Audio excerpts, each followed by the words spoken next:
आप उन 10,000 जो जनेऊ धारण करके पंडित बने दलित समाज के, उनसे बस एक बात कह दीजिए कि वो जनेऊ हटा दें।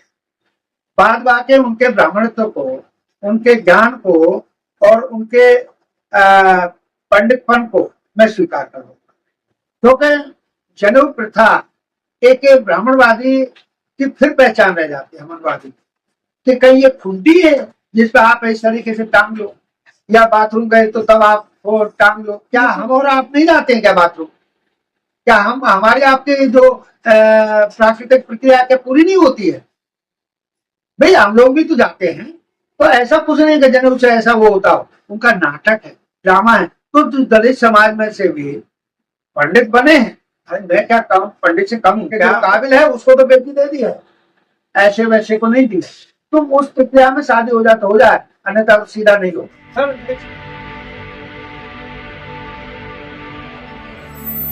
जय भीम, मैं मेवालाल और आप देख रहे हैं बहुजन साहब के बारे में कहा जा रहा है। सर किस संविधान में लिखा है कि बाबा साहब का जो मूर्ति सुप्रीम कोर्ट के सामने लिखा है क्यों लगाएंगे वहां पे? आप बड़ा विचित्र सवाल करते हैं।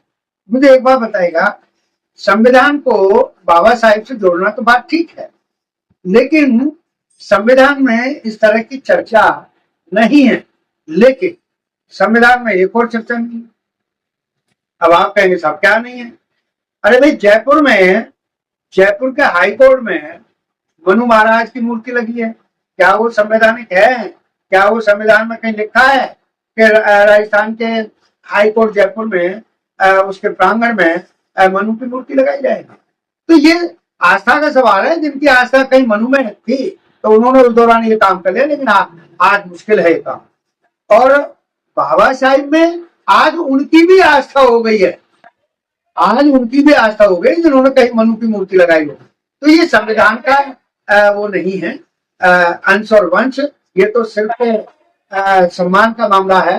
जिनको मनु की वो संविधान पसंद था उन्होंने वहां लगाई, लेकिन कहीं आज के संविधान में जो बाबा साहब ने लिखा है उसमें न तो उन्होंने कहीं अपनी मूर्ति का जिक्र किया है, न किसी और की मूर्ति का जिक्र किया है। और मूर्ति पूजा के तो बाबा साहब सख्त खिलाफ रहे, तो संवैधानिक नहीं है। सर मैं ये जानना चाह रहा हूँ कि चाहे जज हो, अधिकारी हो, वीआईपी हो, नेता हो, सर जब ये पद पे होते हैं तो समाज का दर्द इनको नजर नहीं आता। जैसे ही रिटायरमेंट होते हैं समाज का दर्द उमड़ पड़ता है। कैसे देखते हैं सर? देखिएगा वहां पर ये जो समाज का दुख है, ये कंसेप्ट तो हर समय रहती है। लेकिन जब कोई आदमी पदों पर होता है, चाहे कोई एमएलए एमपी मतलब राजनीतिक पद है, अथवा कोई संवैधानिक पद है, आईएएस आईपीएस है, ये सारी चीजें हैं, प्रशासन अनुशासन के अधिकारी हैं, तो समाज के कल्याण की बात तो उस दौरान भी याद रहती है, लेकिन क्रियान्वित नहीं कर पाते। क्यों नहीं कर पाते हैं? क्योंकि वो वहां चढ़ करके उस पद पे पहुंच करके इतने मशगूल हो जाते हैं अपने स्वार्थ भावना में, लोभ लालच में, कि वो इस चीज को भूल जाते हैं। हाँ, रिटायर होने के बाद फिर उनके पास वो उस तरह का पद नहीं है लोभ लालच वाला, तब उनको याद है। अथवा जैसे ही कहीं चुनाव एक बार हार गए या कहीं एमएलए एमपी बन गए थे और वहां से वो जो निपटारा हो गया उनका कि सरकार चली गई या पद चला गया, तो तब उनके पास लोभ लालच वाली सोच नहीं रह जाती है, रहती है, लेकिन उस पर जो हावी है वो फिर सामाजिक सोच हावी हो जाती है, तब उनको याद आती है, राज्य खुशी आती है। सर बीआर गवई पक्के अम्बेडकरवादी हैं और प्रथम कहा जाता है कि सीजीआई बौद्धिक सीजीआई कहा जाता है। लेकिन जब सर उन्होंने धीरेन्द्र शास्त्री जो हिंदू राष्ट्र की बात करते हैं, जब उनके शरणागत हो जाते हैं तो अम्बेडकरवादी और बौद्धिस्ट पर सवालिया निशान लग गया है। अब भरोसा उठ गया है सर अम्बेडकरवादियों को, क्या कहेंगे? ये आपका बिल्कुल ठीक है चिंतन मनन कि आज गवई साहब पर सख्त होने लगा है। मेरे जैसे एडवोकेट को सख्त उस दिन हो गया था जिस दिन उनका समाज, जिस समाज में वो पैदा हुए, दलित शब्द इस्तेमाल कर रहे हैं, दलित समाज में पैदा हुए, और उनकी लाइफ हिस्ट्री भी कहती है कि दलित समाज में पैदा हुए। लेकिन उस दिन उठ गया था जिस दिन उन पर मनवादी विचारधारा के आदमी ने जूता फेंका था और उन्होंने मुंह बंद कर दिया था। हमारे जैसे लोग, समाज के और अन्य विभागों के विद्वान लोग और समाज के साधारण आदमियों ने भी उस पर चिल्लाहट की थी, लेकिन उन्होंने, गवई साहब ने मौन धारण कर लिया था। तो दो पक्षीय जिंदगी मेरे दिलो दिमाग में उसी दिन आ गई थी कि गवई साहब को आखिरकार इतना डर क्या था। तो कहीं ना कहीं उनके अंदर, माँ बाप हो सकते हैं 100% कन्फर्म बौद्धिस्ट हो, लेकिन उनका, और ये भी बौद्धिस्ट हो लेकिन नकली बौद्धिस्ट हो सकते हैं और दोहरे चरित्र वाले हो सकते हैं, इसमें कोई दो राय नहीं है।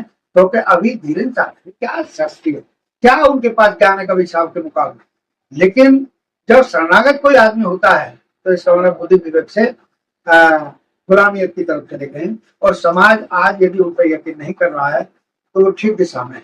सर, जो इन्होंने माफी कर दिया, वो तो माफी मांगे नहीं सर, वो तो आज भी कह रहा है कि मैं अपने बात काटा लूं। इन्होंने कह माफी दे दिया, माफी उनको कर दिया, माफ कर दिया। किसकी बात कर रहे हैं? जिसने जूता फेंका? हाँ जी, जिसने जूता फेंका था। वो आपकी बात सही है, उसने तो माफी नहीं मांगी। उसने माफी लिखित में या वैसे नहीं मांगी, वो तो बाद में कहता है जब प्रकरण और लोगों ने तैयार कर दिया कि इसकी सजा होगी। या मुकदमा भी दूसरे लोगों ने कायम किया है, गवई साहब ने थोड़ी ना किया। गवई साहब तो उसको एक तरफ कर दिया था सारे मामले में, तो वहां से ही गलत संदेश चला गया था। क्या आखिरकार सवाल पैदा होने लगा था कि आखिरकार गवई साहब की क्या मजबूरी है, क्या अपराध करने वाले आदमी को, अपराधी को वो मतलब अपने आप ही माफ करने जैसा व्यवहार दर्शा रहे हैं। तो वहां से विश्वास उठना बिल्कुल तय तो उसी दिन हो गया। लेकिन रही जो कुछ बाकी शेष रह जाता था, वो धीरेन्द्र शास्त्री के वहां जाने से उनके क्रियाकलाप ने वो संदेह पूरा कर दिया। सर, लास्ट सवाल आपसे पूछ रहा हूँ कि बाबा साहब जैसा विद्वान पूरे देश में जो सब कोई अभी तक नजर नहीं आ रहा, लेकिन बाबा साहब आज तक किसी ने पंडित नहीं माना, लेकिन 10,000 दलित जो है जनेऊ पहन के पंडित बन गए। आप कब उनका पाँव लागी करने जा रहे हैं? मेरा देखिए मेरी बात, आप उन 10,000 जो जनेऊ धारण करके पंडित बने दलित समाज के, उनसे बस एक बात कह दीजिए कि वो जनेऊ हटा दें। बाद बाकी उनके ब्राह्मणत्व को, उनके ज्ञान को और उनके पंडितपन को मैं स्वीकार करूंगा। क्योंकि जनेऊ प्रथा एक ब्राह्मणवादी की फिर पहचान रह जाती है, मनवादी कि कहीं ये खुंडी है जिस पर आप इस तरीके से टांग लो, या बाथरूम गए तो तब आप वो टांग लो, ये कोई वो थोड़ी ना। अरे सर, जनेऊ लगाते हैं उससे पेशाब उतरता है सर। अरे साहब, क्या हम और आप नहीं जाते हैं क्या बाथरूम? क्या हम, हमारी आपकी जो प्राकृतिक प्रक्रिया क्या पूरी नहीं होती है? भाई हम लोग भी तो जाते हैं। तो ऐसा कुछ नहीं कि जनेऊ से ऐसा वो होता हो, उनका नाटक है, ड्रामा है। तो दलित समाज में से भी पंडित बने हैं। अरे मैं क्या कम पंडित से कम हूँ क्या? आपको भरोसा नहीं, वो पंडित बने हैं, आप उनके शादी, उनके पंडितों में शादी नहीं होगी आपको नहीं लगता? हाँ, पंडितों में शादी नहीं।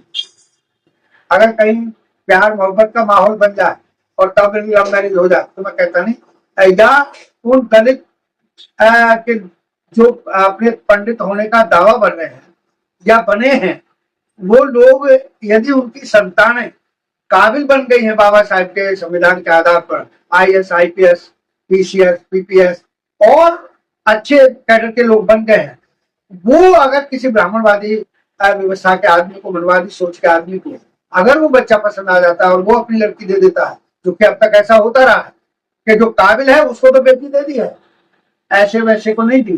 तो उस प्रक्रिया में शादी हो जाए तो हो जाए, अन्यथा तो सीधा नहीं हो। दलित अक्सर कहते हैं कि अगर जात बात खत्म करना तो रोटी बेटी का रिश्ता करें तो जात बात खत्म हो जाएगा। लेकिन दलित जो है ना सर, वो बेटी चाहता है लेकिन रोटी नहीं चाहते दलित। वो तो उनमें आपस में भी कि अगर दलित समाज की जो बिरादरियां हैं 6,743 जातियों में भी आपस में जाति पाति और ऊंच नीच का जहर है। अगर मैं कह दूं कि भाई एक पर्टिकुलर धोबी बिरादरी होती है, अगर मैं कह दूं कि तू वाल्मीकि के यहाँ उसकी बेटी का रिश्ता कर दे, तो वो मुझे दासना दिखाता है, दिखाता है मैं तो जाति दो समाज लोगों की बात कर रहा हूँ। और यदि वाल्मीकि से कह दूं कि तू चमार के यहाँ बेटी दे दे, और चमार से मैं कह दूं कि तू खटी के यहाँ बेटी दे दे, सब अपने अपने जो परंपरागत हथियार है कोई छुरा दिखाता है, कोई चाकू दिखाता है और कोई डांसना दिखाता है। तो ये जो व्यवहार मिलता है वो इस बात को कहता है कि पहले अपने अंदर से मनवाद को समाप्त करो, तब कहीं जाकर के जो आप कह रहे हैं वो हो पाए। तो धन्यवाद एडवोकेट साहब, हमको समय दिया आपने और हमारे सभी कठिन से कठिन सवाल का आपने बेबाकी से जवाब दिया, इसलिए आपको बहुत बहुत धन्यवाद। हमारी बातचीत आप क्या सोचते हैं प्रतिक्रिया में जरूर आप लिखें, और आपसे निवेदन है आप कहाँ देख रहे हैं और हमारे चैनल पर नए हैं, हमारे चैनल को सब्सक्राइब करें, लाइक करें, कमेंट करें और हमें आर्थिक मदद भी करने के लिए आप ज्वाइन बटन दबाएं। धन्यवाद। मैं मेवालाल बहुजन समय दिल्ली। मैं भी आपके लोकप्रिय चैनल बहुजन समय के माध्यम से सभी दर्शकों और श्रोताओं के अपना जो शुभकामनाएं हैं, क्योंकि अभी हमने बुद्ध पूर्णिमा 1 मई को मनाते हुए आज तक भी कार्यक्रम है और मुझे उसमें भी जाना है। तो ऐसी बुद्ध जयंती के मौके पर सभी के लिए मंगल कामना करता हूँ, देश के लिए भी मंगल कामना करता हूँ कि देश में तो तथागत बुद्ध का सिद्धांत शांति वो कायम रहे और आप लोग अपने लोकप्रिय चैनल के लिए भी अपने शांति स्वभाव का, सद्व्यवहार का प्रति सहयोग होता है, ताकि ये लोग ऐतिहासिक बातों को, राजनीतिक बातों को, सामाजिक ज्ञान विज्ञान को आप तक पहुंचा सकें। और पहुंचाने में कोई न कोई ऊर्जा तो लगती है, उस तरह की ऊर्जा आर्थिक सहयोग के रूप में देकर के इस चैनल को और पराकाष्ठा तक पहुंचाएं। ऐसी मैं आपसे आकांक्षा भी रखता हूँ, चाहत भी रखता हूँ और इन्हीं शब्दों के साथ मेरा आप सभी के लिए बहुत बहुत जय हिंद, नमो।